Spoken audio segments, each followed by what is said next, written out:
Mamagtada Diamond TV channel Mijang Tabiriba Singbo Nirmala Thangjamna Taram Nokchari Hauzik Makha Sathajarakpada Lanthokchari live phone program Adongya Pambai Sei Khanbagi Thoram Asida Siznajariba mobile number 7005707808 Hairiba number asida call tawbiraktuna Adongya Pambai Sei Khanbai Khudong Chaba Diamond TV channel gi maikedi gi thamjari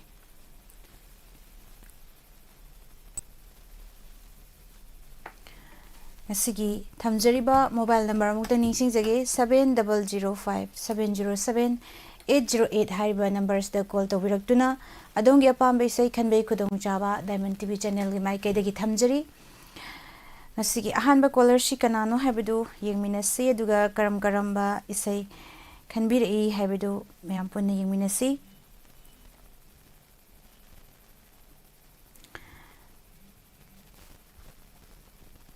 YouTube live streaming na sangbirakliba susimti oinam jitsanasham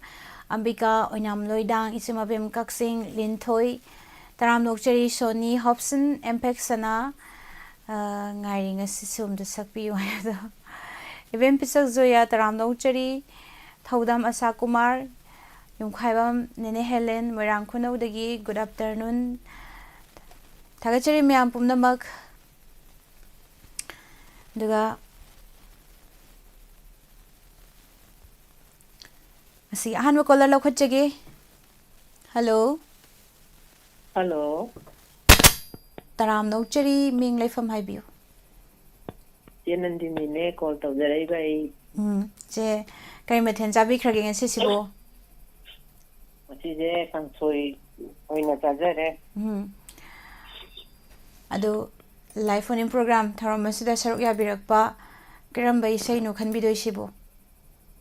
He su loira to dore anu te he su la ko dore anu ba te he la ko da Diamond TV buta bi riba em bi riba kudimu tu ya ka paugen pizeri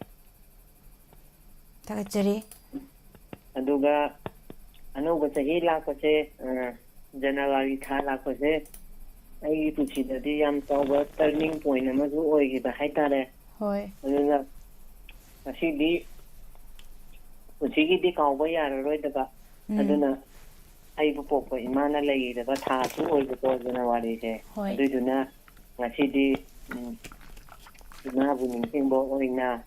masao do koina keno tha je sai imada sai tha bi sei do oina tajarage hoi je thagachari isai imada sai tha bai sei ma khanbirakpa duga iche isai se kana kana taminagani Diamond TV bu nung sibiriba TV mangde yang biriba YouTube live ta yaw biriba natraga su konna singkhala su tabire ta dago maya loina mo kunna kano tawraga tamin nazaraga hoi thagachari chegi sei khanbirakpa sei kodol tamjege mayam puna taminasi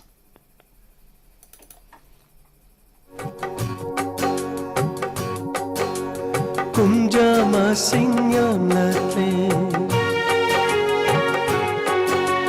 Imagi sakam mukhidava Kumjama singyam latle Imagi sakam mukhidava Halak laroida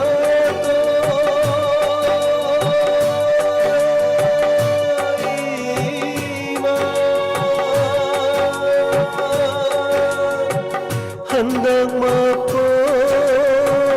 kasigidi kumgi kumhaila pada imabu hekaning singlaki kumgi kumhaila pada imabu hekaning singlaki miya maraksida Yawi boy kalaki uba panglaro manglada natana uba panglaro manglada natana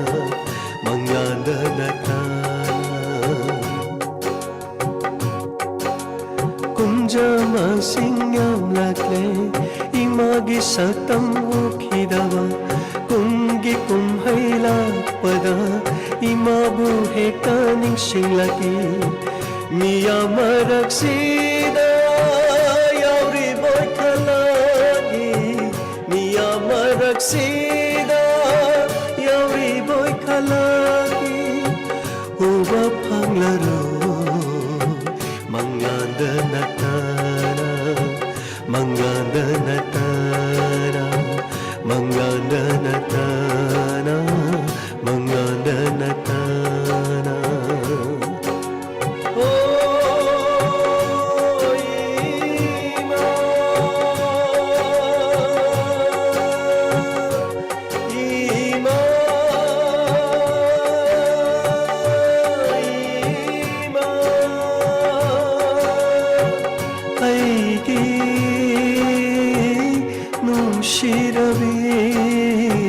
Aigi nushirabi Palim ima nushibi Palim ima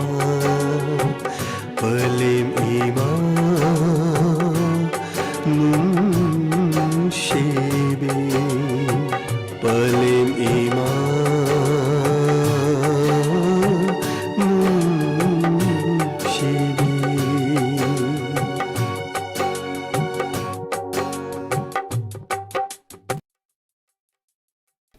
Thachari myam punamang asigi ahan bida Jenandinina Kanbiramba isay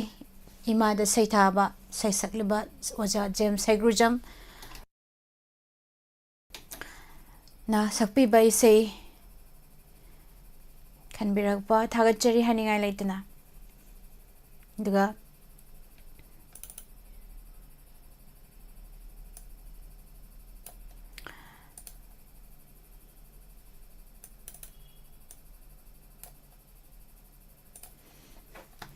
Mathangi caller mug lakhotjage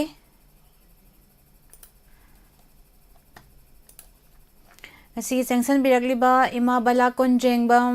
kaga amujau kambam sorokhabam sumila leima taram nokchari ima kumam bimolata santa yumkhaibam taram nokchari langlenton ije langlenton asem ima bala konjengbam ima Bimala konsham taram nokchari pumnamakpu Linthoi wangkhairakpa mema taram nokchari kakamujau pumnamakpu taram nokchari thoram asida saruk yabirakpa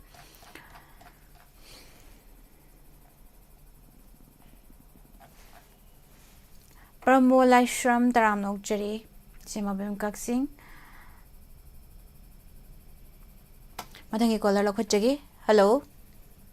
Hello Miss, good afternoon. Good afternoon taram nokchari sagi minglai from haibiu Miss Sahi Kathadagi Jaya. Joya gi se am tappe bako kitang kan ngang be abi brem Taran. tare haibiro Tare haibiro Miss Sahi Kathadagi Jaya. Joya taram nokchari kai mathel chakrage Masih je, iyon mo jai. Kari sai no khanbi ga doise Umanandaga Madhuri ga natakpa nushima thongagan di tawburu. Adi tabi. Ando isai se kana kana tamina ga doino Sai je ay like ka sai amani ta hampe. Happy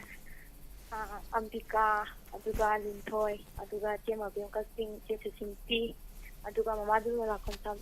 aduga khangdaba khaji yawe ga mayam ga puna miss ka tor tamina dai. hoi thagachari dol tamjage mayam puna tamina se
mai thong lột lâm bi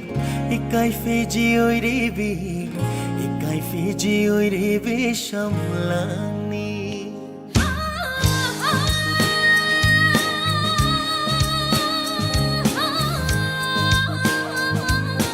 nung si mai thong lột lâm bi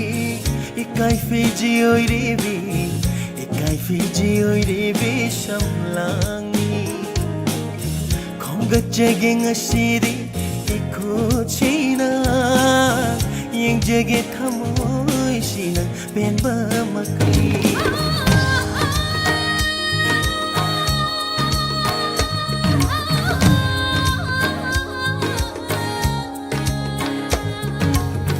khungat biduna joire samlang se thit pire na to samjida nongshina lai mai chal han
Sigirina ijeloi duna cheli bani aige thamoi layumda nung sigirina ijeloi duna cheli bani aige thamoi layumda thamoi anina amata oinaba aige thamoi layumda pagliba shingla balai jairi oi bi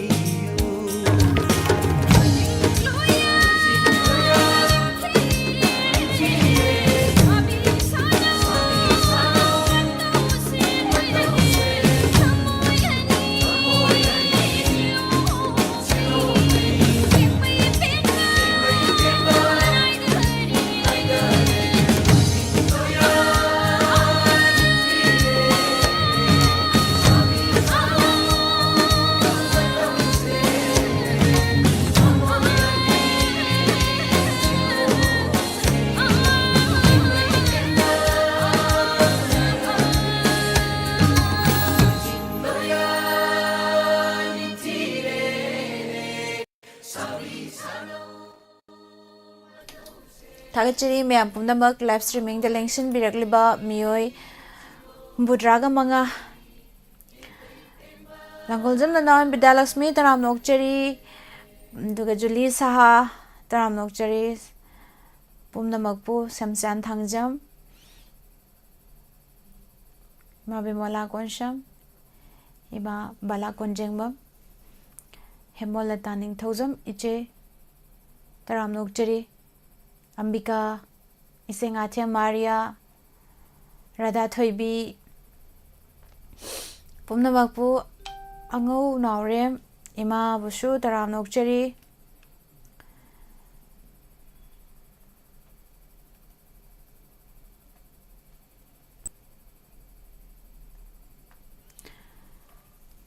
Mathangi caller mung lokhachege. Hello. Hello. Taram Nokjari. afternoon, Miss. Good afternoon. Minglay from Habiu. Saya nak boleh macam tu susun saya nak. Susimdi kay mathen sabirage. Miss Hawaii saya mesti. Hawai. Miss Hawaii kaya siya. Samane Hawai kang takthong eh. Miss Hawaii tu Hawaii. Marap. Hawai. The mathen de dum thilak panina amana kang soi thong mathila amana iron mathila de dum mathen do hum mari dum sai dare. Ado kari sai khan bi doino. Miss Kosa ni ki Kosa ni film ki amazika susun ka nang sakpa hai han ni na se na taw do ta. Ado sai kana ta mina doino. Miss Ming oina hachar la sa ta leiba maya mande. Hoi. Kalwana na dum punna ta sa. Hachari sai kudol tamjege mayam buna taminasi.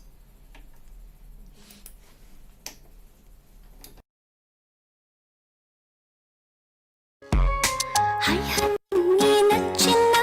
hanjin hanjin ni fanda nandi aigi nushidi ni thawaini. Hai hangi na chinna hanjin hanjin ni fanda nandi aigi nushidi ni thawaini. Taning ludi aina koi thumna warisi supna tangi nangi nushiwa haina tana. Taning ludi aina koi thumna warisi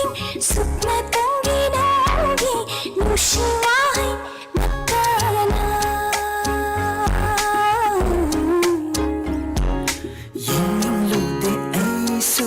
kusengi fajabasing kala ude thamoy sina mahau signing thiba.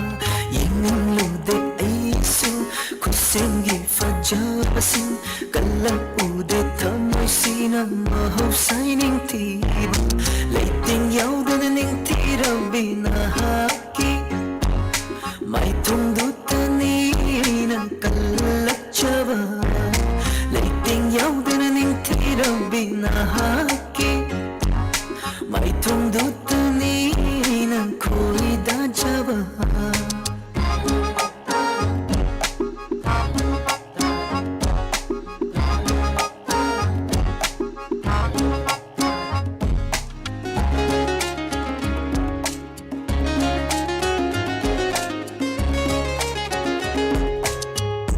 Nangi sawo sawan yingbada fukadaba malabasu himalu jinjao.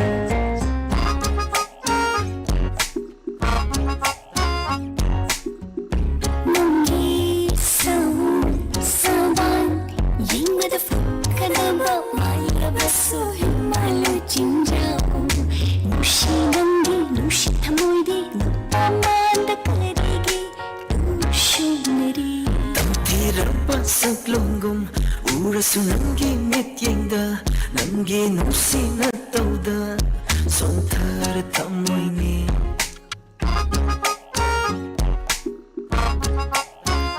Tamthirapa saklongum urasu nangi mityengda nangi nusina tauda sonthar thamoyni. Thamle lotona nangi nusibadi thamoy nungda lona nang khattani. Thamle lotona nangi nusibadi thamoy nungda lona nang khattani.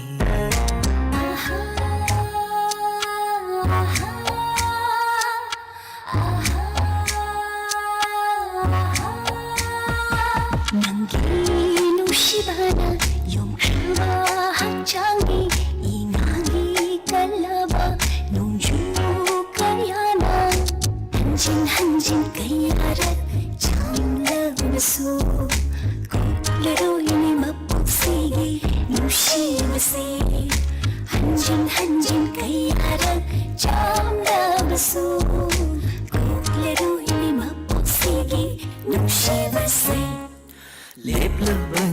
ꯑꯩꯁꯨ ꯅꯪꯒꯤꯗꯃꯛ ꯀꯠꯊꯣꯛꯂꯕꯅꯤ ꯊꯃꯣꯏ ꯁꯦꯡꯅ ꯃꯐꯝꯗ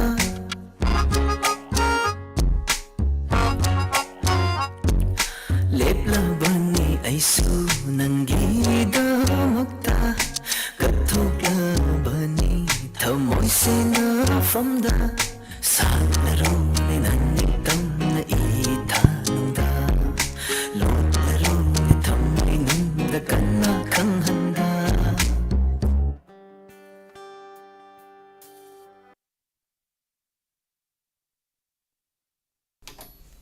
ꯊꯥꯖꯔꯤ ꯃꯌꯥꯝ ꯄꯨꯝꯅꯃꯛ ꯏꯁꯩ ꯑꯃ ꯈꯨꯗꯣꯜ ꯇꯝꯖꯒꯦ ꯉꯁꯤꯒꯤ ꯂꯥꯏꯚ ꯁ꯭ꯇ꯭ꯔꯤꯃꯤꯡꯗ ꯂꯩꯕꯤꯔꯤꯕ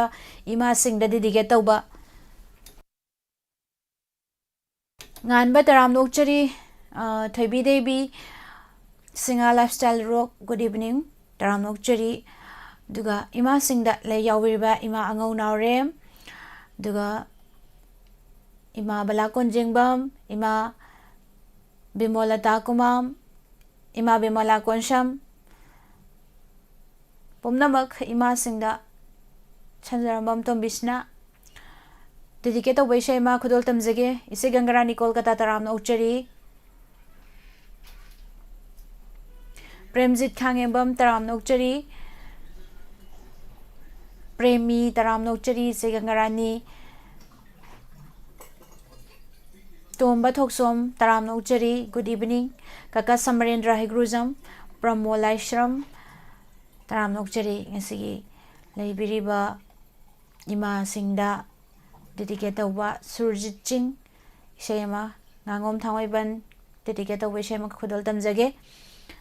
ꯃꯌꯥꯝ ꯄꯨꯟꯅ ꯇꯥꯃꯤꯟꯅꯁꯤ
ꯊꯥꯒꯠꯆꯔꯤ ꯃꯌꯥꯝ ꯄꯨꯝꯅꯃꯛ ꯏꯃꯥꯁꯤꯡꯗ ꯗꯦꯗꯤꯀꯦꯠ ꯇꯧꯖꯕ ꯏꯁꯩ ꯑꯃ ꯃꯌꯥꯝꯗ ꯈꯨꯗꯣꯜ ꯇꯝꯖꯈ꯭ꯔꯦ ꯊꯥꯒꯠꯆꯔꯤ ꯃꯌꯥꯝ ꯄꯨꯝꯅꯃꯛ ꯂꯥꯏꯚ ꯆꯥꯠꯇ ꯂꯩꯕꯤꯔꯤꯕ ꯇꯨꯔꯁꯤ ꯇꯔꯥꯝ ꯅꯣꯛꯆꯔꯤ ꯑꯦꯅꯤꯁ ꯕꯦꯝꯕꯦꯝ ꯃꯣꯏꯔꯥꯡꯊꯦꯝ ꯇꯔꯥꯝ ꯅꯣꯛꯆꯔꯤ ꯁꯨꯟꯗꯔ ꯁꯔꯥꯡꯊꯦꯝ ꯍꯣꯞꯁꯤꯟ ꯇꯔꯥꯝ ꯅꯣꯛꯆꯔꯤ ꯔꯥꯙꯥ ꯊꯣꯏꯕꯤ ꯃꯤꯁ ꯏꯁꯩ ꯏꯆꯥꯒꯤ ꯏꯁꯩ ꯃꯤꯁ ꯏꯆꯥꯒꯤ ꯏꯁꯩ ꯌꯥꯝ ꯐꯖꯩ ꯍꯥꯏꯕꯤꯔꯛꯏ ꯁꯣꯔꯣꯛ ꯍꯥꯏꯕꯝ ꯏꯃꯥ ꯁꯨꯃꯤꯂꯥ ꯂꯩꯃ ꯊꯥꯒꯠꯆꯔꯤ ꯗꯥꯏꯅꯥ ꯂꯥꯏꯃꯌꯨꯝ ꯏꯃꯥ ꯏꯕꯦꯝ ꯄꯤꯁꯛ ꯖꯣꯌꯥ ꯃꯨꯅꯥꯜ ꯃꯥꯏꯕ ꯑꯗꯨꯒ ꯏꯃꯥ ꯕꯤꯃꯂꯥ ꯀꯣꯟꯁꯝ ꯏꯃꯥꯒꯤ ꯐꯩꯔꯥ ꯇꯨꯔꯁꯤ ꯇꯔꯥꯝ ꯅꯣꯛꯆꯔꯤ ꯁꯨꯁꯤꯝꯇꯤ ꯑꯣꯏꯅꯥꯝ ꯑꯗꯨꯒ ꯏꯃꯥ ꯑꯉꯧ ꯅꯥꯎꯔꯦꯝꯅ ꯂꯩꯕ ꯉꯝꯗ꯭ꯔꯦ ꯍꯥꯏꯕꯤꯔꯛꯏ ꯏꯁꯩꯁꯤ ꯇꯥꯔꯒ ꯊꯥꯒꯠꯆꯔꯤ ꯁꯥꯟꯇ ꯌꯨꯝꯈꯥꯏꯕꯝ ꯏꯃꯥ ꯄ꯭ꯔꯃꯣ ꯂꯥꯏꯁ꯭ꯔꯝ ꯊꯥꯒꯠꯆꯔꯤ ꯗꯣꯕꯥ ꯈꯨꯔꯥꯏꯖꯝ ꯑꯗꯨꯒ ꯏꯃꯥ ꯇꯣꯝꯕꯤ ꯃꯆꯥ ꯃꯨꯇꯨꯝ ꯏꯃꯥ ꯆꯥꯎꯕꯤ ꯅꯠꯇꯦ ꯆꯥꯎꯕꯤ ꯏꯖꯝ ꯊꯥꯒꯠꯆꯔꯤ ꯃꯌꯥꯝ ꯄꯨꯝꯅꯃꯛ ꯆꯪꯕꯤꯔꯛꯂꯤꯕ ꯂꯪꯒꯣꯜꯖꯝ ꯅꯅꯥꯎ ꯑꯗꯒꯤ ꯅꯦꯅꯦ ꯁꯝꯖꯦꯠ ꯁꯥꯕꯝ ꯁꯥꯟꯇꯤ ꯑꯦꯅꯤꯁ ꯋꯥꯡꯈꯩ ꯃꯔꯥꯛꯄꯝ ꯃꯤ ꯑꯃ ꯏꯃꯥ ꯔꯥꯙꯥ ꯊꯣꯏꯕꯤ ꯇꯔꯥꯝ ꯅꯣꯛꯆꯔꯤ ꯏꯃꯥ ꯕꯂꯥ ꯀꯣꯟꯖꯦꯡꯕꯝ ꯏꯆꯥ ꯇꯥꯔꯛꯀꯅꯨ ꯌꯥꯗꯦ ꯏꯁꯩ ꯇꯥꯕꯗ ꯃꯤꯠꯀꯤ ꯄꯤꯁꯦ ꯍꯥꯏꯕꯤꯔꯛꯏ ꯃꯆꯥ ꯀꯥꯏꯅꯈꯤꯕ ꯃꯃꯥ ꯑꯣꯏꯕ ꯀꯌꯥꯗꯤ ꯀꯔꯝ ꯂꯦꯜꯂꯝꯒꯅꯤ ꯍꯥꯏ ꯊꯥꯒꯠꯆꯔꯤ ꯃꯌꯥꯝ ꯄꯨꯝꯅꯃꯛ ꯀꯀꯥꯖꯤ 10-1-2-3 ꯅꯤꯡꯊꯧꯖꯝ ꯊꯥꯒꯠꯆꯔꯤ ꯇꯔꯥꯝ ꯅꯣꯛꯆꯔꯤ ꯁ꯭ꯇꯦꯂꯤꯟꯁ ꯐꯟ box good evening ꯁ꯭ꯇꯦꯖꯇ ꯊꯣꯔꯛꯂꯗꯤ ꯄꯨꯁꯄꯔꯥꯅꯤꯅꯒ ꯍꯦꯜꯂꯣꯏ ꯀꯗꯥꯏꯗꯩꯅꯣ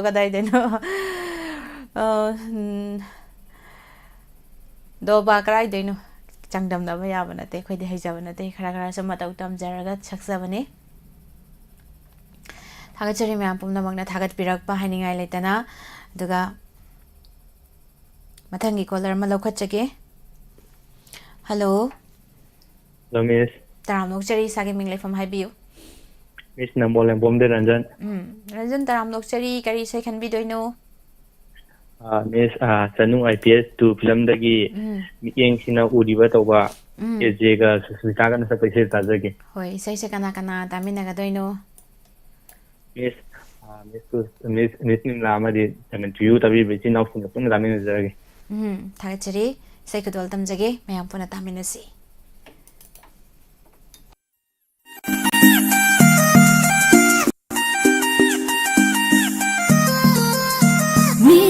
Sina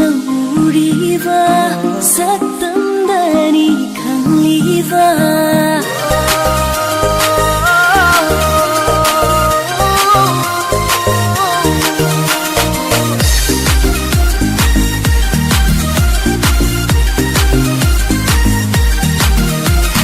Mityeng sina uriva satandani kangliva tamoy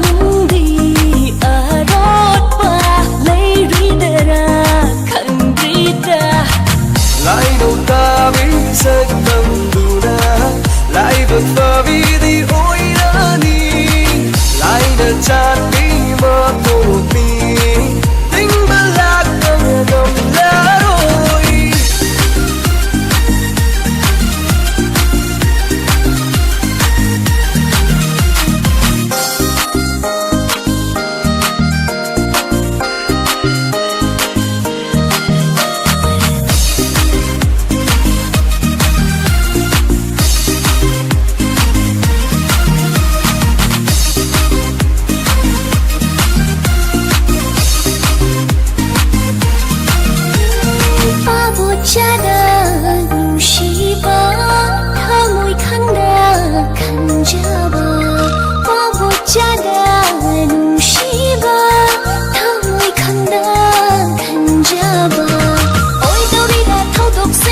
mai tai banga imana kuida jabina Bạn thương thật tiếc anh là bạn chaba sáng lát tai băng đi không chân ca Bạn thương thật tiếc anh là bạn chaba sáng lát tai băng đi không chân ca Si lúc này nơi lý sang si na quân si ban đông leo mình là tay đường nhìn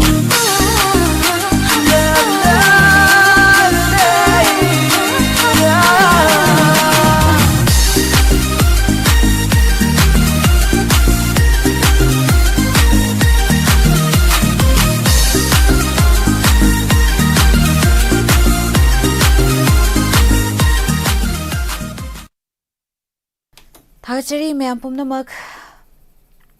yam nungai na dance tawraga tabirame miss ki matau yeng answer ta kai bere jit sana samna ibung Shakespeare taram nokchari aina ibung Shakespeare ji kuire ai thoram se awira kitaba ngasi de awi thagachari Maxon Wangkhem saiga miss ki acting chap chane yeng ba yamna faje hebire sante yong khaibam daga Thebi Devi tausi Thebi Devi dance tausi sei jar ang batara dance ekta tawdingi habido aina daga ka Samarendra bembe marang te sei se yungi mau helage hai ne collar mau thijlo thagachari myam pumnumak daga pabung khamba tuijam nungaina leiram leda isnim la se bire hoi pabung nungai na leigadong thagachari myam pumnamak aina nikpa uraga dance tawning le hai option je tawtho rai dano ma changaga ka manung dara kaino ma ibung Robi taram nokchari pumnamak po duga mathangi kola lokachage hello taram nokchari tawjaraiba aise nambol folding tining dagi hawai ba mi botoba kai mathel chabirage ngajigiri hangam oina tawide madam karam bai sai khandoino kamoyai gi beta ga aina tak tu na leidingai haribai theido amta khanjage hoi yam phajabai sai makhalae ado kana tamina doino diamond tv yeng bi de live ta to lei bi de mayam pulam no oina tamina ge hoi madam thagachari sai khudol tamage yarabo yare madam habiro saidana thagachari sai khudol tamjage yam nuksiye ye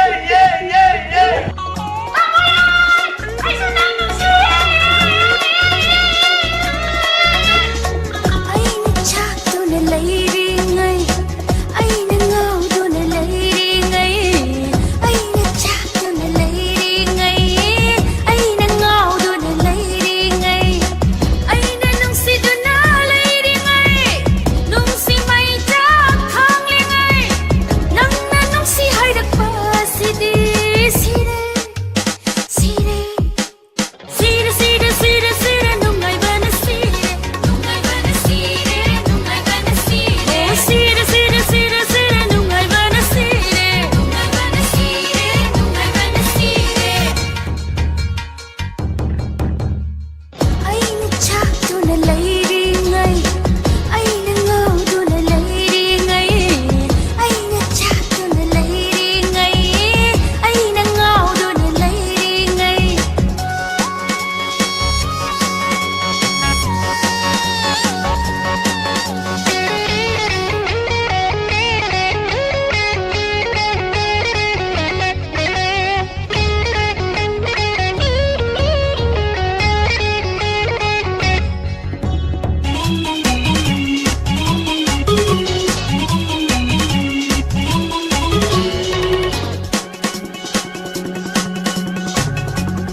ꯊꯋꯥꯏꯅ ꯇꯥꯕꯅ ꯍꯛꯄꯨ ꯑꯩꯒꯤ ꯑꯣꯏꯅ ꯐꯪꯖꯕ ꯅꯤꯡꯕ ꯊꯨꯡꯂꯦ ꯄꯨꯟꯁꯤꯁꯦ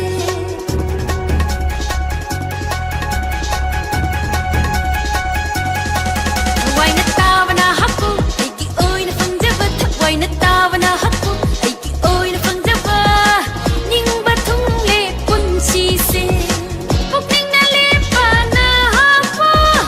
ꯊꯃꯣꯏꯗ ꯂꯥꯠꯄ ꯐꯪꯖꯕ ꯄꯨꯛꯅꯤꯡꯅ ꯂꯦꯞꯄꯅ ꯍꯛꯄꯨ ꯊꯃꯣꯏꯗ ꯂꯥꯠꯄ ꯐꯪꯖꯕ ꯃꯍꯩ ꯌꯥꯜꯂꯦ ꯃꯄꯣꯛꯁꯦ ꯃꯍꯩ ꯌꯥꯜꯂꯦ ꯃꯄꯣꯛꯁꯦ ꯃꯍꯩ ꯌꯥꯜꯂꯦ ꯃꯄꯣꯛꯁꯦ ꯃꯍꯩ ꯌꯥꯜꯂꯦ ꯃꯄꯣꯛꯁꯦ ꯑꯩꯅ ꯆꯥꯛꯇꯨꯅ ꯂꯩꯔꯤꯉꯩ ꯑꯩꯅ ꯉꯥꯎꯗꯨꯅ ꯂꯩꯔꯤꯉꯩ ꯑꯩꯅ ꯆꯥꯛꯇꯨꯅ ꯂꯩꯔꯤꯉꯩ ꯑꯩꯅ ꯉꯥꯎꯗꯨꯅ ꯂꯩꯔꯤꯉꯩ ꯑꯩꯅ ꯅꯨꯡꯁꯤꯗꯨꯅ ꯂꯩꯔꯤꯉꯩ ꯅꯨꯡꯁꯤ ꯃꯩ ꯆꯥꯛ ꯈꯥꯡꯂꯤꯉꯩ ꯅꯪꯅ ꯅꯨꯡꯁꯤ ꯍꯥꯏꯔꯛꯄ ꯑꯁꯤꯗꯤ ꯁꯤꯔꯦ ꯁꯤꯔꯦ Sire, sire, sire, sire, nungaibana sire, nungaibana sire, nungaibana sire. Oh, sire, sire, sire, sire, nungaibana sire, nungaibana sire, nungaibana sire. Sire, sire, sire, sire, nungaibana sire, nungaibana sire, nungaibana sire. Oh, sire, sire, sire, sire, nungaibana sire, nungaibana sire, nungaibana sire. ꯊꯥꯒꯠꯆꯔꯤ ꯃꯌꯥꯝ ꯄꯨꯝꯅꯃꯛ ꯏꯁꯩ ꯌꯥꯝꯅ ꯁꯨꯅꯤꯇꯥ ꯁꯃꯔꯦꯟꯂꯠꯄꯝ ꯇꯔꯥꯝꯅ ꯑꯣꯛꯆꯔꯤ indigenous Meitei ꯇꯔꯥꯝꯅ ꯑꯣꯛꯆꯔꯤ diamond TV ꯆꯦꯅꯦꯜꯒꯤ ꯃꯥꯏꯀꯩꯗꯒꯤ ꯅꯣꯡꯃꯥꯏꯊꯦꯝ ꯃꯝꯇꯥ ꯏꯃꯥꯒꯤ ꯃꯨꯡꯉꯣ ꯊꯋꯥꯏ ꯃꯅꯤ ꯂꯣꯏꯗꯥꯝꯈꯣꯏ ꯏꯁꯩ ꯌꯥꯝ ꯐꯖꯩ ꯇꯥꯅꯤꯡꯅ ꯂꯩꯔꯝꯃꯤꯅꯤ ꯍꯥꯏ ꯊꯥꯒꯠꯆꯔꯤ ꯍꯥꯏꯕꯤꯔꯛꯄ ꯅꯣꯡꯃꯥꯏꯊꯦꯝ ꯃꯝꯇꯥ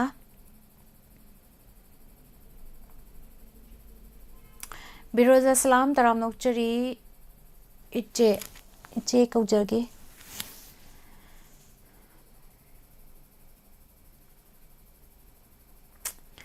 ꯖꯌꯥꯅ ꯃꯤꯁꯀꯤ ꯏꯁꯩ ꯌꯥꯝ ꯊꯤꯅ ꯕꯤꯠ ꯂꯩꯍꯦ ꯃꯤꯁꯀꯤ ꯑꯦꯛꯇꯤꯡ ꯃꯛꯅꯦ ꯆꯞ ꯍꯦꯛ ꯆꯥꯏ ꯁꯥꯟꯇ ꯌꯨꯝꯈꯥꯏꯕꯝ ꯇꯔꯥꯝꯅ ꯑꯣꯛꯆꯔꯤ ꯔꯣꯃꯤꯇꯥ ꯀꯩꯁꯥꯡ ꯏꯃꯥ ꯕꯦꯃꯂꯥ ꯀꯣꯟꯁꯝ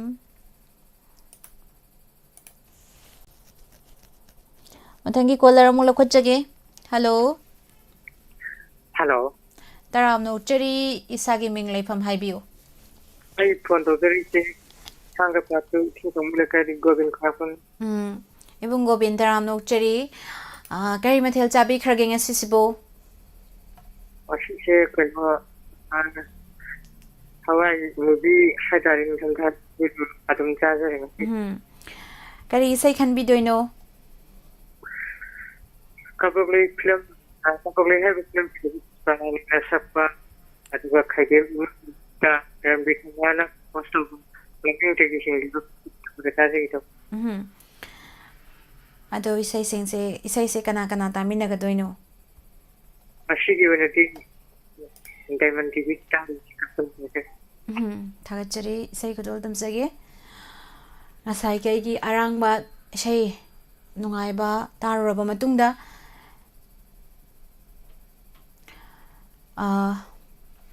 ꯌꯥꯝꯅ ꯅꯨꯡꯁꯤꯕ ꯏꯁꯩ ꯑꯃꯃꯨꯛ ꯇꯥꯃꯤꯟꯅꯔꯁꯤ ꯃꯌꯥꯝ ꯄꯨꯝꯅꯃꯛ ꯈꯨꯗꯣꯜ ꯇꯝꯖꯒꯦ ꯃꯌꯥꯝ ꯄꯨꯟꯅ ꯇꯥꯃꯤꯟꯅꯁꯤ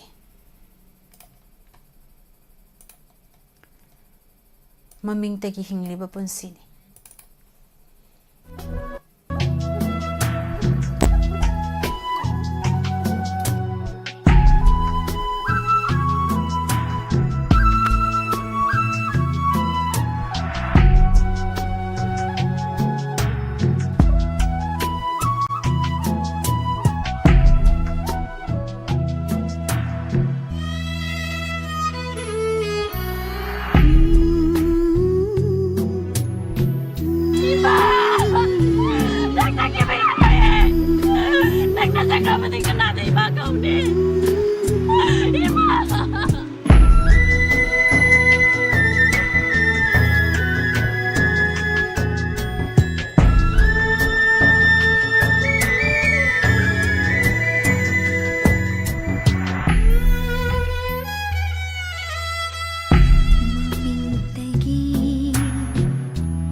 ꯈꯣꯡꯆꯠꯇꯒꯤ ꯑꯀꯥꯎꯕ ꯍꯥꯏꯕ ꯅꯪꯅ ꯄꯨꯕꯤꯈ꯭ꯔꯣ ꯑꯩꯕꯨ ꯄꯨꯟꯁꯤ ꯈꯣꯡꯆꯠꯇꯒꯤ ꯑꯀꯥꯎꯕ ꯍꯥꯏꯕ ꯅꯪꯅ ꯅꯤꯡꯁꯤꯡꯍꯜꯂꯅꯨ ꯅꯤꯡꯁꯤꯡꯕ ꯅꯪꯅ ꯅꯤꯡꯁꯤꯡꯍꯜꯂꯅꯨ ꯑꯃꯨꯛ ꯅꯤꯡꯁꯤꯡꯕ ꯅꯪꯅ ꯋꯥꯍꯟꯕꯤꯔꯅꯨ ꯃꯃꯤꯡꯇꯒꯤ ꯍꯤꯡꯂꯤꯕ ꯄꯨꯟꯁꯤꯅꯤ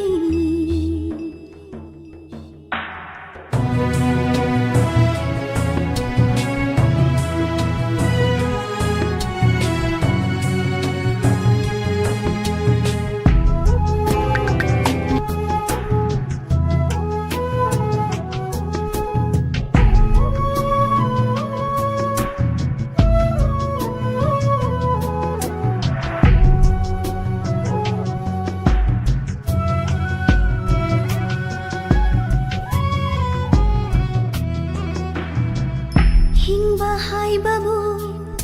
ꯀꯔꯤꯅꯣ ꯋꯥꯍꯟꯊꯣꯛ ꯈꯪꯗ꯭ꯔꯕ ꯂꯝꯕꯤꯁꯤꯗ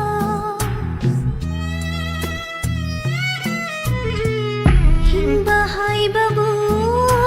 ꯀꯔꯤꯅꯣ ꯋꯥꯍꯟꯊꯣꯛ ꯈꯪꯗ꯭ꯔꯕ ꯂꯝꯕꯤꯁꯤꯗ ꯍꯧꯈ꯭ꯔꯕ ꯊꯧꯗꯣꯛꯁꯤꯡꯅ ꯃꯤꯠꯃꯥꯡꯗ ꯂꯛꯅꯕꯤꯔꯤ ꯑꯩꯕꯨ ꯑꯉꯥꯎꯕꯤꯒꯨꯝ ꯍꯧꯈ꯭ꯔꯕ ꯊꯧꯗꯣꯛꯁꯤꯡꯅ ꯃꯤꯠꯃꯥꯡꯗ ꯇꯠꯇꯅ ꯑꯩꯕꯨ ꯂꯛꯅꯕꯤꯔꯤ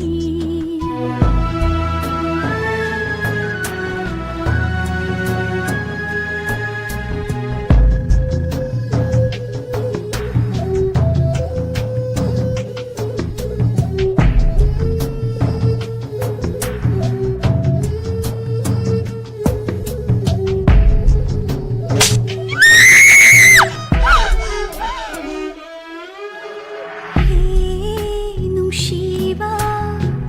ꯃꯆꯨ ꯅꯥꯏꯗꯦ ꯁꯛꯀꯣꯡ ꯂꯩꯇꯦ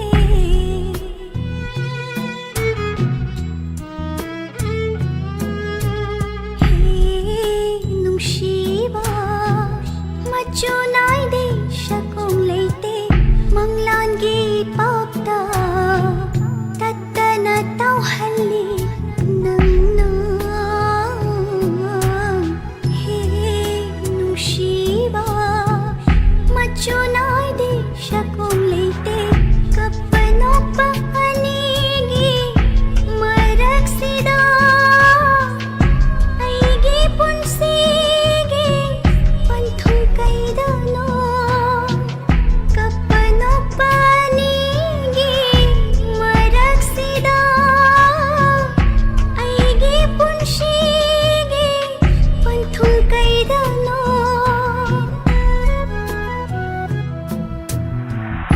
ꯃꯃꯤꯡꯇꯒꯤ ꯍꯤꯡꯂꯤꯕ ꯄꯨꯟꯁꯤꯅꯤ ꯀꯅꯥꯗ ꯑꯃꯨꯛ ꯇꯥꯏꯅꯔꯨꯒꯅꯤ ꯄꯨꯕꯤꯈ꯭ꯔꯣ ꯑꯩꯕꯨ ꯄꯨꯟꯁꯤ ꯈꯣꯡꯆꯠꯇꯒꯤ ꯑꯀꯥꯎꯕ ꯍꯥꯏꯕ ꯅꯪꯅ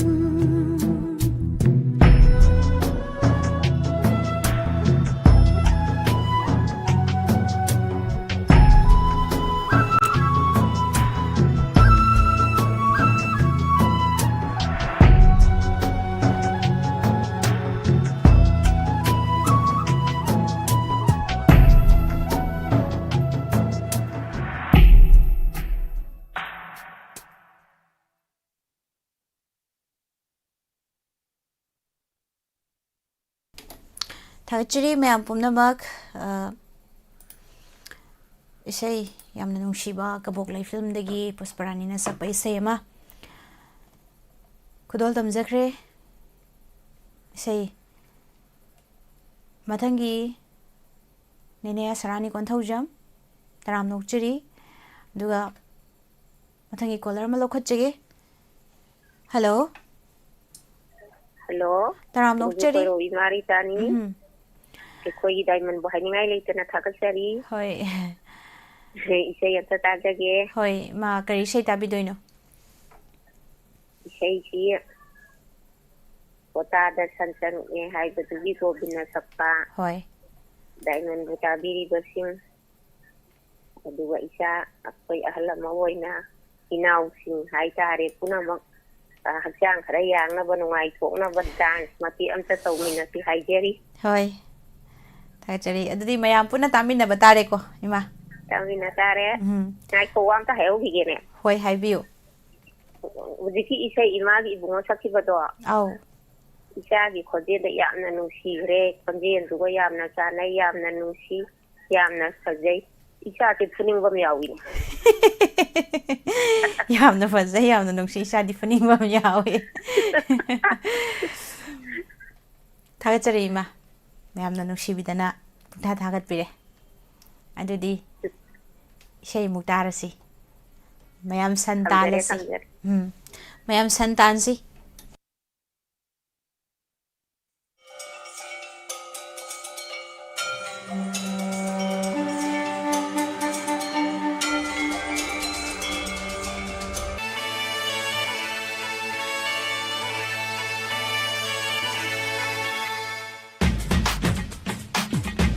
보따드 선정해 보따드 선정해 산성이네 오 아이기 인콜다 산얌성이네 오 아이기 칭마이다 오 산성이네 오 아이기 수망다 오 산성이네 오 아이기 이뭉다 호 하이 하이 하이 호 하이 하이 하이 람이 산나 오 빅부 탈리니 산자부 올리 이러이 바거시 이로슈 쌍리 러북 러방더 하민수 야우리 칭야 땀야더 호 하이 하이 하이 호 하이 하이 하이 호 하이 하이 하이 호 하이 하이 하이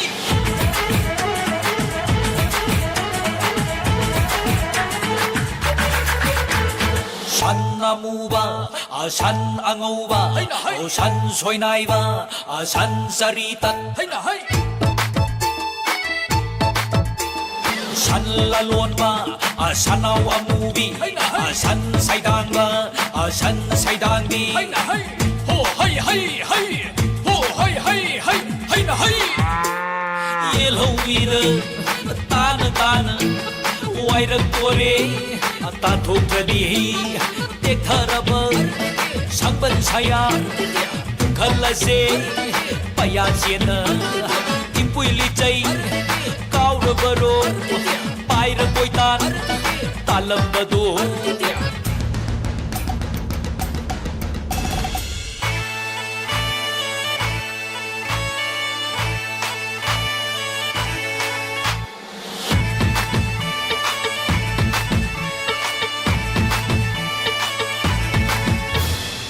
ꯄꯥꯟꯇꯥꯡꯕꯒꯤ ꯍꯩꯅꯕꯤ ꯇꯣꯛꯇꯨꯅ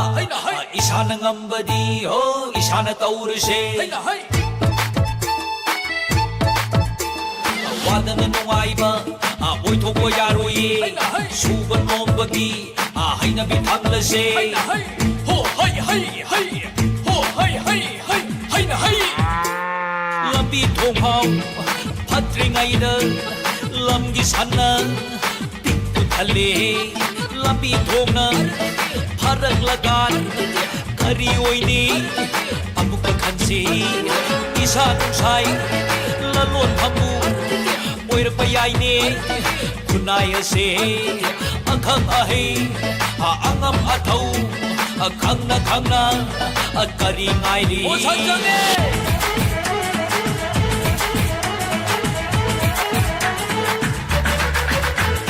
산성이네 아이기 인콜다 산얌성이네 오 아이기 칭마이다 산성이네 아이기 수망다 오 산성이네 오 아이기 이뭉다 호 하이 하이 하이 호 ho hay hay hay yellow me ge sa thung ki dung su mun ke bayai ni lam gi sanyam na iroi su sang le lon na ha ming su yau le sing ya tam ya da hay hay hay hay hay hay hay hay hay hay hay hay hay hay hay san tal se san butal se तब लई रिंगई ई रोई सुतालो से ओ संताल से संबुताल से मतम लई रिंगई हामेन सुया हो से हाय हाय हाय हाय हाय हाय हाय हाय हाय हाय हाय हाय हाय हाय हाय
Thagachari me pumnamak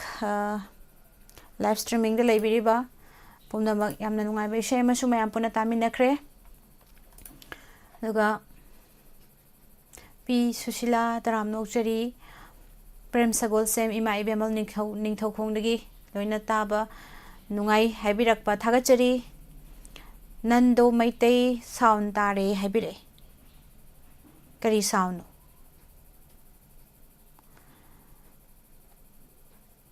sound yadre haibo ramane oh I have sound thadri som dai sei hangna bai tare Nando Maitei kuire no mata live yeng da bang asi de live yam ba nungai bai sei amasu tajari thagachari duga Pari Sagol Sem Prem Sagol Sem haiba thagachari ma'am Thaibi Devi duga matangi caller ko chege hello Hello madam, good afternoon. Good afternoon. Kenta mokchari sagi ming lai fam haibiu. Madam ai yarbu bisrona hadigi khondon samla refam ne. Karam bai sei kan bi doino.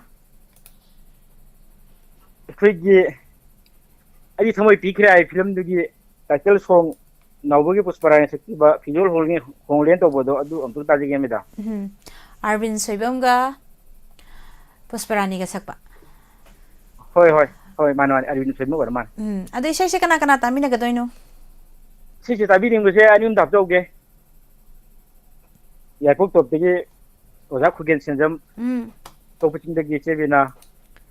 Kaban khegi kai dagi se biai khugen dagi Vidyarani. Ya pok sipali kai dagi Pongbom Purnima. Ya pok lam lai manai dagi lamjing ba. Aduga andro dagi Karam Shanti loinana Diamond TV bu thawa yaw mata bi riba puno maka tamina jerge meda hoi thagachari sei kudol tam ila jura dur ku jere ila mi sei ya ngai jikhiye hoi thagachari sei kudol tam jage me am puna tamina se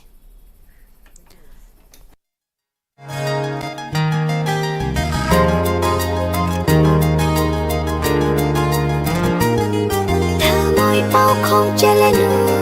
ki kudi lot lanu chin ba la palanu nu shi hai na hai ho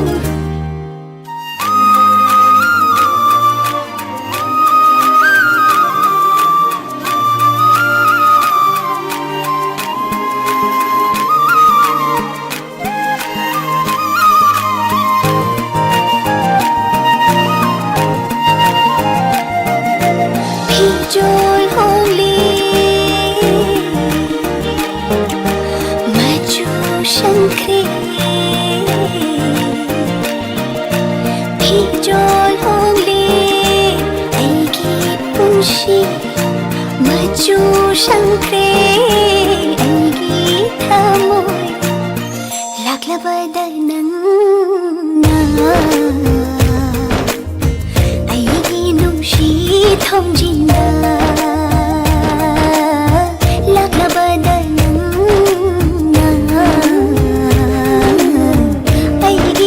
시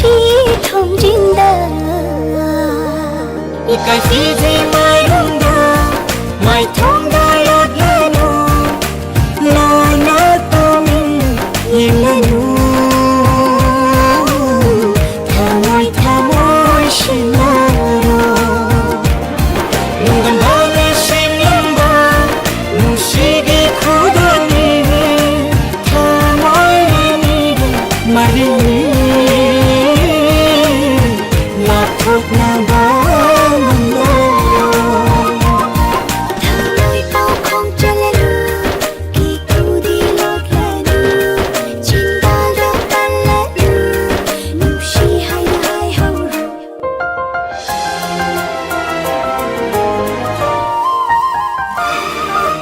잉엉엉 레이저람비 아이기 앙엉비 이또시 본신비리 날씨 난기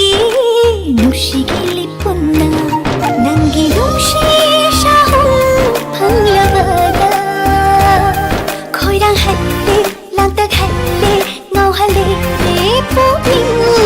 Labani nung sibi na naka Bun sigi hong leroi kong pham se Nung si hai na phong do pa ngam dra pa su Ai di thamoi pi khare 타모이 피카리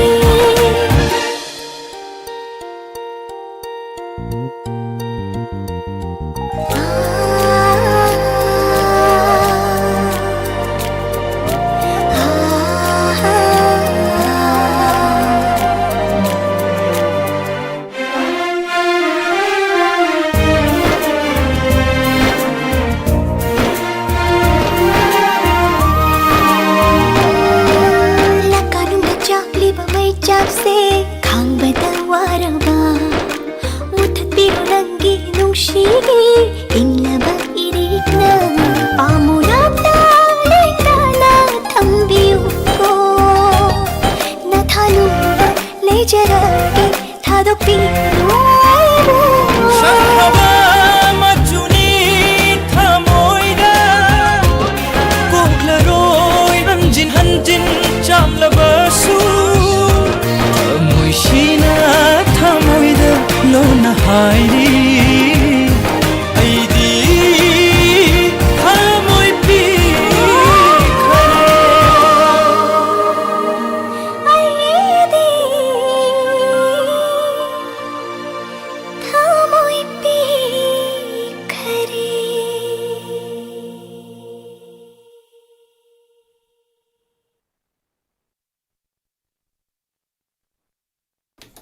Thachari mayam pumnamak si live streaming da leibiriba shay panti amatang kudol tamjage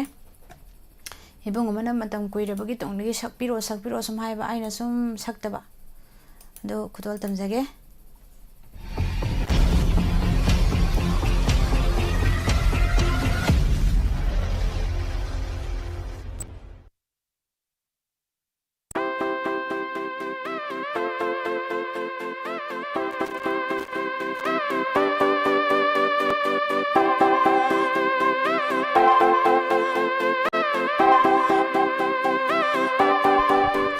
Nung shi mi tiếng đôi lùi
ꯏꯁꯩꯁꯦ ꯃꯊꯪꯒꯤ programme ꯑꯃꯗ ꯐꯖꯅ ꯁꯛꯆꯔꯒꯦ ꯑꯩ ꯐꯖꯅ rehearsal ꯇꯧꯗ꯭ꯔꯤꯕ ꯑꯣꯏꯕꯅ ꯈꯤꯇꯪ ꯑꯁꯣꯏꯕ ꯀꯌꯥ ꯌꯥꯎꯈ꯭ꯔꯕꯁꯨ ꯇꯥꯕꯤꯔꯤꯕꯁꯤꯡꯅ ꯉꯥꯛꯄꯤꯒꯅꯤ ꯃꯇꯦꯛ ꯑꯃꯗꯤ ꯑꯩ ꯋꯥꯁꯛꯄ ꯌꯥꯅꯕ ꯁꯛꯆꯈ꯭ꯔꯦ ꯊꯥꯒꯠꯆꯔꯤ ꯃꯌꯥꯝ ꯄꯨꯝꯅꯃꯛ ꯃꯊꯪꯒꯤ ꯀꯣꯂꯔ ꯑꯃ ꯂꯧꯈꯠꯆꯒꯦ ꯒꯥꯌꯇ꯭ꯔꯤ ꯑꯪꯈꯨꯝ ꯇꯔꯥꯝ ꯅꯣꯛꯆꯔꯤ ꯏꯆꯦ ꯄ꯭ꯔꯤꯌꯗꯁꯅꯤ ꯁꯔꯥꯡꯊꯦꯝꯕꯨꯁꯨ ꯇꯔꯥꯝ ꯅꯣꯛꯆꯔꯤ ꯅꯧꯅ ꯁꯛꯄ ꯏꯁꯩꯁꯤꯡꯁꯦ ꯂꯣꯏꯅ ꯐꯖꯩ ꯁꯣꯏꯈ꯭ꯔꯕꯅꯤ ꯏꯁꯩꯁꯦ ꯐꯖꯕꯗꯤ ꯂꯥꯏꯔꯗꯅ ꯊꯥꯒꯠꯆꯔꯤ ꯅꯟꯗꯣ ꯃꯩꯇꯩ ꯑꯣꯏꯖꯩ ꯂꯥꯏꯐꯀꯤ ꯃꯍꯥꯎ ꯉꯁꯤꯗꯤ ꯅꯨꯡꯁꯥ ꯁꯥꯗꯅ ꯌꯥꯝ ꯏꯪꯅ ꯂꯩꯖꯔꯝꯕꯅꯦ ꯑꯗꯣ ꯂꯣꯏ ꯐꯍꯟꯕꯤꯔꯦ ꯌꯥꯝ ꯇꯥꯕ ꯅꯨꯡꯉꯥꯏꯖꯩ ꯏꯆꯦ ꯅꯤꯝꯂꯥ ꯍꯥꯏ ꯅꯟꯗꯣ ꯃꯩꯇꯩ ꯇꯔꯥꯝ ꯅꯣꯛꯆꯔꯤ ꯊꯥꯒꯠꯆꯔꯤ ꯏꯁꯤꯇ ꯑꯗꯨꯒ ꯃꯊꯪꯗꯗꯤ ꯑꯩꯒꯤ ꯑꯣꯏꯅ ꯁꯛꯄꯤꯔꯛꯑꯣ ꯅꯪꯅ ꯃꯤꯒꯤ ꯑꯣꯏꯈꯤꯕꯗ ꯍꯣꯏ ꯁꯛꯆꯒꯦ ꯍꯣꯔꯦꯟ ꯅꯨꯡꯗꯥꯡ ꯁꯛꯆꯒꯦ ꯄꯥꯃꯨꯕꯤ ꯗꯦꯕꯤ ꯇꯔꯥꯝ ꯅꯣꯛꯆꯔꯤ ꯅꯣꯏ ꯋꯥꯔꯤ ꯀꯥꯏꯔꯅꯤꯅ ꯇꯧꯕꯅꯦ ꯑꯣ ꯋꯥꯔꯤ ꯁꯥꯟꯅꯕ ꯑꯣꯏꯕꯖꯥꯠꯅꯤ ꯉꯁꯤꯒꯤ ꯀꯣꯂꯔ ꯂꯧꯈꯠꯆꯒꯦ ꯍꯜꯂꯣ ꯍꯜꯂꯣ ꯇꯔꯥꯝ ꯅꯣꯛꯆꯔꯤ ꯏꯁꯥꯒꯤ ꯃꯤꯡ ꯂꯩꯐꯝ ꯍꯥꯏꯕꯤꯌꯨ ꯏꯁꯩ ꯂꯩꯕ ꯈꯨꯅꯧꯗꯒꯤ ꯑꯝꯕ ꯏꯁꯩꯗꯤ ꯈꯣꯏꯃꯨꯅꯤ ꯈꯣꯏꯃꯨ ꯄ꯭ꯔꯦꯇꯤ ꯂꯩꯇꯥꯡꯈꯣꯡꯅ ꯁꯛꯄꯗꯣ ꯑꯗꯨ ꯑꯣꯏꯅ ꯇꯥꯖꯔꯒꯦ ꯌꯥꯝ ꯐꯖꯕ ꯌꯥꯝ ꯂꯥꯡꯕ ꯈꯣꯏꯃꯨꯅꯤ ꯈꯣꯏꯃꯨ ꯂꯩꯔꯥꯡꯅꯤ ꯂꯩꯔꯥꯡ ꯍꯥꯏꯕ ꯑꯃꯒ ꯊꯣꯛꯂꯛꯑꯗꯤ ꯐꯒꯗꯧꯅꯦ ꯑꯗꯣ ꯏꯁꯩꯁꯦ ꯀꯅꯥ ꯀꯅꯥ ꯇꯥꯃꯤꯟꯅꯗꯣꯏꯅꯣ ꯏꯁꯩꯁꯦ ꯂꯥꯏꯞꯇ ꯂꯩꯕ ꯈꯔ ꯍꯥꯞꯆꯔꯛꯑꯒꯦ ꯍꯣꯏ ꯎꯆꯥ ꯈꯨꯟꯗ꯭ꯔꯥꯛꯐꯝ ꯆꯦ ꯍꯦꯂꯦꯟ ꯄ꯭ꯔꯦꯝ ꯁꯒꯣꯜꯁꯦꯝ ꯒꯥꯌꯇ꯭ꯔꯤ ꯑꯃꯤꯔ ꯊꯣꯏꯕꯤ ꯗꯦꯕꯤ ꯏꯁꯤꯇꯥ ꯊꯣꯏ ꯖꯣꯌꯥ ꯏꯕꯨꯡꯍꯟꯖꯟ ꯁꯣꯅꯤ ꯑꯗꯨꯒ ꯗꯥꯏꯃꯟ ꯇꯤꯚꯤ ꯂꯥꯏꯞ ꯆꯠꯄ ꯌꯥꯎꯕꯤꯕ ꯃꯌꯥꯝ ꯑꯗꯨꯝ ꯇꯥꯃꯤꯟꯅꯔꯒꯦ ꯍꯣꯏ ꯊꯥꯒꯠꯆꯔꯤ ꯏꯁꯩ ꯈꯨꯗꯣꯜ ꯇꯝꯖꯔꯒꯦ ꯃꯌꯥꯝ ꯄꯨꯟꯅ ꯇꯥꯃꯤꯟꯅꯁꯤ thank U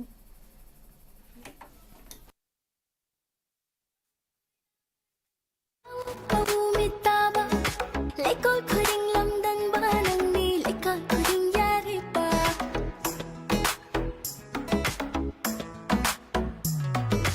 Tau tau khoi da banang ni tau tau mitaba Lekol khuring lamdang banang ni lekol khuring yare pa Lekol khuring yare pa Khoi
ꯊꯥꯒꯠꯆꯔꯤ ꯃꯌꯥꯝ ꯄꯨꯝꯅꯃꯛ ꯉꯁꯤ ꯑꯔꯣꯏꯕ ꯀꯣꯂꯔ ꯂꯧꯈꯠꯆꯒꯦ ꯑꯗꯨꯒ ꯂꯥꯏꯚꯇ ꯆꯪꯕꯤꯔꯛꯄ ꯄꯨꯁꯄꯥ ꯈꯨꯟꯗ꯭ꯔꯛꯄꯝ ꯂꯤꯟꯊꯣꯏ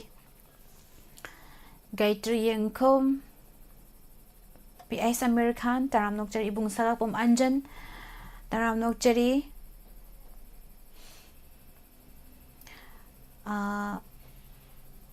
ꯒꯥꯏꯇ꯭ꯔꯤ ꯌꯦꯡꯈꯣꯝꯅ ꯂꯦꯞꯄꯒ ꯑꯣꯏꯅ ꯗꯥꯟꯁ ꯇꯧꯔꯗꯤ ꯀꯌꯥꯝ ꯅꯨꯡꯉꯥꯏꯅꯤ ꯃꯤꯁ ꯇꯧꯒꯗꯝꯅꯤ ꯂꯦꯞꯄꯒ ꯆꯦꯂꯥꯡꯂꯦꯟꯗꯣꯟ ꯑꯁꯦꯝ ꯇꯔꯥꯝ ꯅꯣꯛꯆꯔꯤ ꯏꯃꯥ ꯏꯕꯦꯝꯍꯜ ꯅꯤꯡꯊꯧꯈꯣꯡ ꯏꯁꯤꯇꯥ ꯊꯣꯏꯕꯤꯗꯦꯕꯤ ꯄ꯭ꯔꯦꯝ ꯁꯒꯣꯜꯁꯦꯝ ꯊꯥꯒꯠꯆꯔꯤ ꯉꯁꯤ ꯑꯔꯣꯏꯕ ꯀꯣꯂꯔ ꯂꯧꯈꯠꯆꯒꯦ ꯍꯜꯂꯣ ꯍꯜꯂꯣ ꯃꯤꯁ ꯑꯍꯥꯟꯕꯗ ꯏꯁꯩ ꯁꯤꯟꯅꯖꯔꯤ ꯒꯪꯒꯥꯔꯥꯅꯤ ꯀꯣꯜꯀꯇꯥꯅꯦ ꯁꯦ ꯒꯪꯒꯥꯔꯥꯅꯤ ꯀꯔꯤ ꯃꯊꯦꯜ ꯆꯥꯕꯤꯈ꯭ꯔꯒꯦ ꯉꯁꯤꯁꯦ ꯑꯂꯨ ꯁꯥꯛ ꯑꯃꯅꯦ ꯍꯋꯥꯏ ꯊꯣꯡꯕ ꯑꯃꯅꯦ ꯑꯗꯩ ꯁꯥꯛ ꯑꯃꯅꯦ ꯆꯥꯏꯅꯦ ꯀꯔꯝꯕ ꯏꯁꯩ ꯈꯟꯕꯤꯗꯣꯏꯅꯣ ꯑꯩꯈꯣꯏꯒꯤ ꯖꯥꯏꯁ꯭ꯀꯨꯜꯒꯤ ꯄꯥꯈꯪ ꯑꯉꯥꯎꯕꯗꯣ ꯑꯗꯨꯒꯤ ꯅꯈꯣꯏꯒꯤ ꯈꯨꯟꯒꯤ ꯀꯔꯤ ꯈꯨꯟꯖꯤꯟꯗꯅꯤ ꯑꯩꯅ ꯅꯪꯕꯨ ꯌꯦꯡꯖꯕ ꯇꯧꯕꯗꯨꯅꯦ ꯅꯈꯣꯏ ꯈꯨꯜꯒꯤ ꯊꯣꯡꯒꯥꯟꯗꯅꯤ ꯇꯧꯕꯗꯣ ꯍꯣꯏ ꯏꯁꯩꯁꯦ ꯀꯅꯥ ꯀꯅꯥ ꯇꯥꯃꯤꯟꯅꯒꯗꯣꯏꯅꯣ ꯏꯁꯩꯁꯦ ꯇꯥꯕꯤꯅꯤꯡꯕꯁꯦ ꯑꯩꯈꯣꯏꯒꯤ ꯃꯤꯡ ꯑꯣꯏꯅ ꯑꯃꯐꯥꯎ ꯄꯜꯂꯣꯏꯕꯒꯤ ꯃꯤꯁ ꯑꯩꯈꯣꯏꯒꯤ ꯇꯤꯚꯤ ꯆꯦꯅꯦꯜ ꯑꯗꯒꯤ ꯂꯥꯏꯞ ꯆꯥꯠꯇ ꯂꯩꯔꯤꯕ ꯂꯩꯁꯥꯕꯤ ꯄꯥꯈꯪꯁꯤꯡꯁꯦ ꯑꯗꯨꯗꯒꯤ ꯇꯧꯖꯔꯒ ꯃꯤꯁ ꯏꯁꯩ ꯈꯨꯗꯣꯜ ꯇꯝꯖꯔꯛꯀꯦ ꯃꯌꯥꯝ ꯄꯨꯟꯅ ꯇꯥꯃꯤꯟꯅꯁꯤ ꯉꯁꯤ ꯑꯔꯣꯏꯕ ꯏꯁꯩ ꯈꯨꯗꯣꯜ ꯇꯝꯖꯒꯦ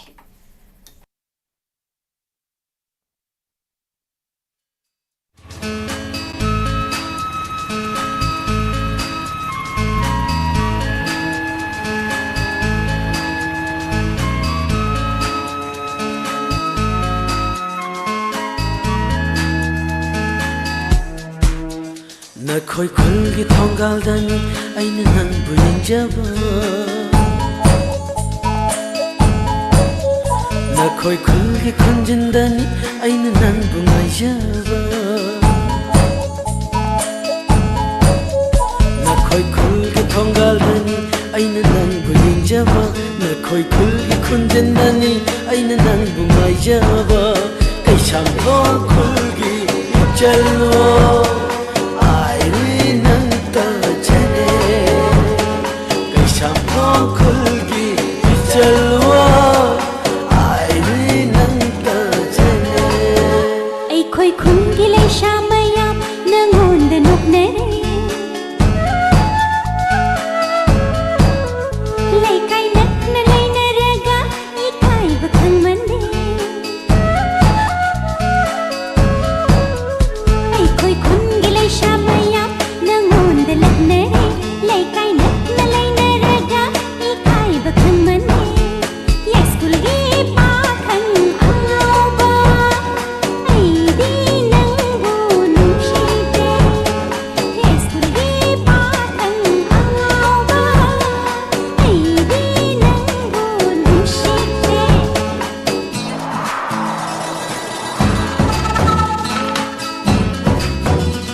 birthday tariba Nongthomba Mary Chanu, daughter of LN Inau Maite and Basanti Kurai Thangjam Laikai, Yaifaba Nungaiba Anayek Yaudaba, Yaifaba to Oibu, many happy returns of the day, happy birthday Nongthomba Mary Chanu, Tungipun Sida Yaifaba Nungaiba Oibu, Mayam Puna wish Piminaba Siam Nungai, Tagachari Haningai Laitana, Gangasi Aroiba Isaini, Tagachari Mayam wish Bibirak Pagidamagda.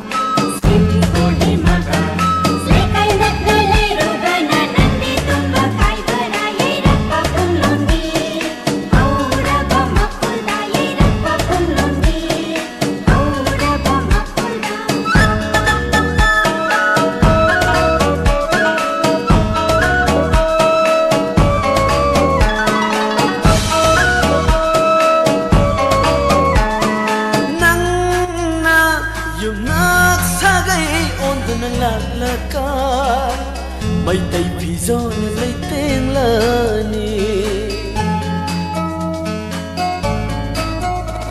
Hà rao bagi lại bùng mơ ai đã Cha coi mà cô sinh na sa ba do Hawaii ta na ai na yên lơ ni Ning thâu rel gi sagoli Ning thâu rel gi sagoli Noi na kege ha ha Noi na kege lau ba ni Anong ba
Tagachari Mayam Pumnamag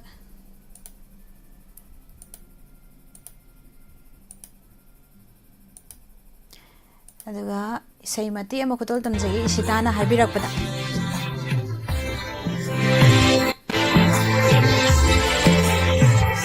Mayay Digi Oina Saksarake Isitagi Isay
Tagachari Isitagi Shay Matema Kudol Tamzabani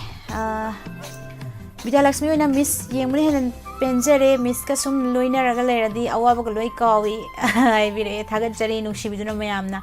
I Birak Pani Pabung Vidya Chandra Soibam Taram Nokchari Kelvin Livestream Nene Samja Savam Santi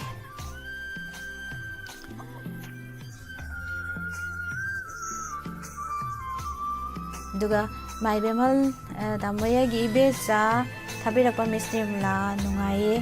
ꯃꯤꯁꯅꯤꯝꯂꯥ ꯊꯥꯒꯠꯆꯔꯤ ꯑꯣꯖꯥ ꯏꯕꯣ ꯆꯧꯕꯅ ꯈꯟꯕꯤꯔꯛꯄꯅꯤ ꯊꯥꯒꯠꯆꯔꯤ ꯃꯌꯥꯝ ꯄꯨꯝꯅꯃꯛ ꯏꯃꯥꯔꯥꯅꯤꯕꯂꯥ ꯂꯩꯁꯥꯡꯊꯦꯝ ꯅꯟꯗꯣꯊꯥꯒꯠꯆꯔꯤ ꯃꯌꯥꯝ ꯄꯨꯝꯅꯃꯛ ꯂꯪꯒꯣꯜ ꯖꯅꯅꯥꯎ ꯕꯤꯔꯣꯖ ꯁꯂꯥꯝ ꯉꯁꯤꯒꯤ ꯊꯧꯔꯝ ꯑꯁꯤꯗ ꯁꯔꯨꯛ ꯌꯥꯕꯤꯔꯤꯕ ꯑꯃꯗꯤ ꯂꯥꯏꯐ ꯆꯥꯠꯇ ꯃꯤꯠꯌꯦꯡ ꯇꯥꯕꯤꯔꯤꯕ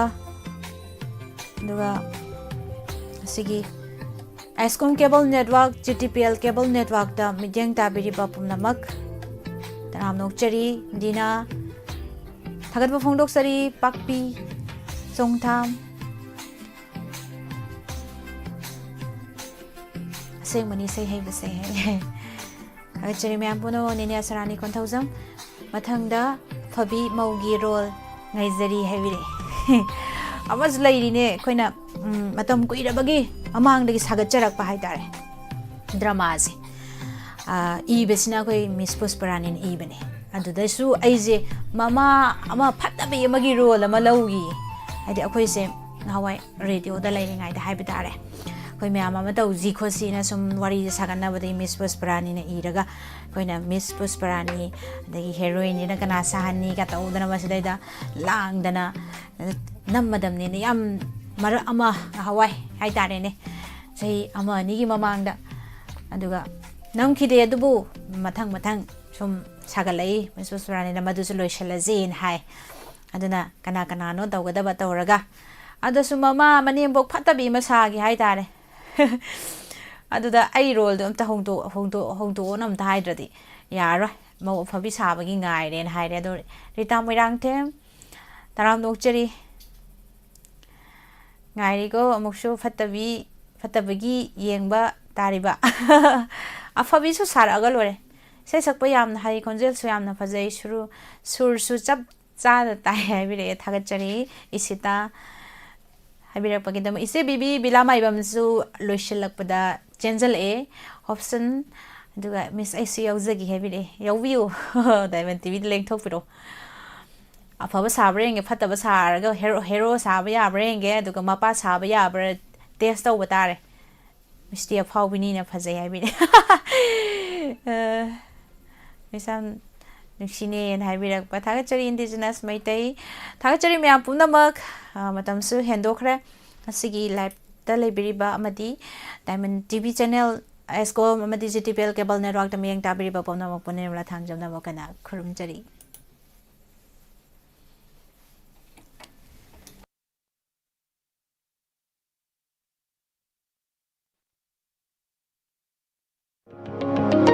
Admission open. Baseline Education, a premium coaching institute, Khangabok Bazar, near MMRC Park, Thoubal District, Manipur. Foundation course for class 9 to 12. Chaliba chahi English singani kunga homdoi kunga mari gi oina coaching class lagliba December gi tang kunga mathoi English singani kunga homdoi Sagol san numit ki nungthil gi pung mari makhai da gi haujargani. Baseline Coaching Institute asna pizariba khudong chaba singdi Sunday special class, Sunday special test series, free study materials, well-qualified faculties, scholarship for meritorious students, well-experienced faculties, boarding facilities, low monthly fee, course fee. Loina na home tutor gi khudong chaba class pre-nursery dagi 12 fawba thamjari. Amadi home tutor gi oza oibiningba amasung home tutor pambiba satra satri singna pizariba contact number asida pau phawbiu 9366 224241 amuktang hana 9366 224241 natragana website www.baselinegrp.com da changbiu.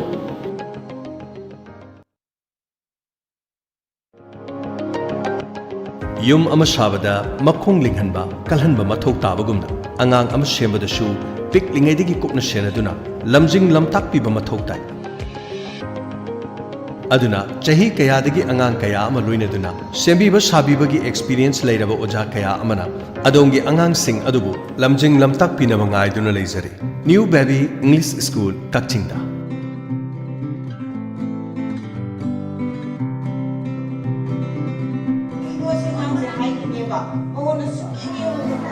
New Baby English School Kachingi English singani kungo humde kungo marigi admission gi damak ꯂꯥꯛꯂꯤꯕ ꯅꯣꯕꯦꯝꯕꯔꯒꯤ ꯇꯥꯡ 30ꯗꯒꯤ ꯍꯥꯡꯗꯣꯛꯆꯔꯤ ꯑꯀꯨꯞꯄ ꯃꯔꯣꯜꯒꯤꯗꯃꯛ call ꯇꯧꯕꯤꯌꯨ 8794112869 New Baby English School Kakching